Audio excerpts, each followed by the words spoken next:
Avant de commencer, n'oubliez pas de vous abonner à ma chaîne YouTube et activer la cloche des notifications. Les symptômes de fausse couche, des saignements anormaux. Première chose à savoir, de nombreuses femmes enceintes présentent des saignements sans gravité durant le premier trimestre. On peut citer le spotting par exemple, tache en français. Ces petites pertes rouges à marron proviennent simplement du col de l'utérus, fragilisé durant la grossesse, même s'il est toujours recommandé de les signaler à votre médecin par précaution. Cela étant dit, ce sont surtout les saignements très abondants ou continus qui doivent vous pousser à consulter rapidement. À plus forte raison s'ils sont de couleur noirâtre et qu'ils contiennent des caillots ou des matières brunâtres. Ayez aussi le réflexe de consulter pour tout saignement survenant durant le second et le troisième trimestre. À ce stade, ce n'est pas forcément un signe de fausse couche. Mais ils peuvent révéler d'autres soucis comme un risque d'accouchement prématuré par exemple. Comment reconnaître les douleurs suspectes? Il est tout à fait naturel de souffrir de petites crampes abdominales en début de grossesse. Ou encore de sensations de tiraillement dans le bas-ventre.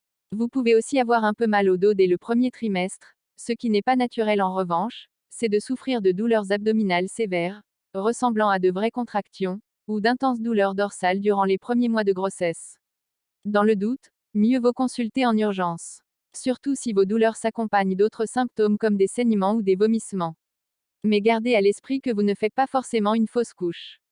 En effet, de nombreuses pathologies peuvent être en cause comme une appendicite par exemple. Dans ce cas, il est généralement possible d'intervenir tout en préservant bébé. Autres symptômes, la disparition des signes de grossesse. Seins tendus, nausées, sautes d'humeur, ces signes de grossesse sont présents chez de nombreuses femmes enceintes durant le premier trimestre. Généralement, ils s'estompent progressivement au fil du temps, au point que certains d'entre eux disparaissent totalement vers le début du second trimestre. Mais ce n'est pas systématique. Leur évolution varie en effet d'une femme à l'autre. Vos nausées peuvent ainsi vous épargner pendant 3 jours par exemple avant de revenir à la charge. Cela n'a rien d'anormal. En revanche, une disparition brutale de tous vos signes de grossesse est assez suspecte durant le premier trimestre. Il peut s'agir d'un symptôme de fausse couche, ou non. Par précaution, il est recommandé de consulter. Et ce, même si vous ne constatez ni saignement ni douleur particulière.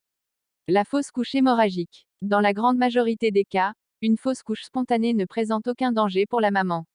Cependant, elle s'accompagne parfois d'une hémorragie importante. Les signes qui doivent vous alerter, des saignements abondants refusant de s'arrêter associés à des symptômes de choc hémorragique. Ceux-ci peuvent varier selon les cas mais ils comprennent généralement de la pâleur, des étourdissements et des vertiges, de la confusion, une grande sensation de faiblesse ou fatigue, des nausées ou vomissements, des variations soudaines de température, une accélération du rythme cardiaque, tachycardie. Dans cette situation, appelez les urgences. Une intervention chirurgicale est souvent nécessaire pour stopper l'hémorragie. Comment être sûr qu'il s'agit bien d'une fausse couche? Comme vous avez pu le constater, les symptômes de fausse couche ne sont pas toujours très clairs. C'est pourquoi seuls des examens permettent vraiment de savoir si votre grossesse se poursuit ou non. Si les analyses de sang donnent déjà des éléments de réponse, l'échographie reste l'examen de référence. D'ailleurs, il arrive que cette dernière révèle une fausse couche lors du suivi de grossesse, alors qu'il n'y avait pas le moindre signe annonciateur, mais quelles que soient les circonstances, cette étape est toujours traumatisante pour les couples. Au besoin, faites donc appel à un spécialiste pour mieux gérer votre arrêt de grossesse. Et surtout ne perdez pas espoir. Gardez à l'esprit que la plupart des fausses couches sont liées à des événements isolés comme une anomalie chromosomique. Ou encore une infection comme une grippe sévère par exemple, d'où l'intérêt d'être vacciné durant votre grossesse.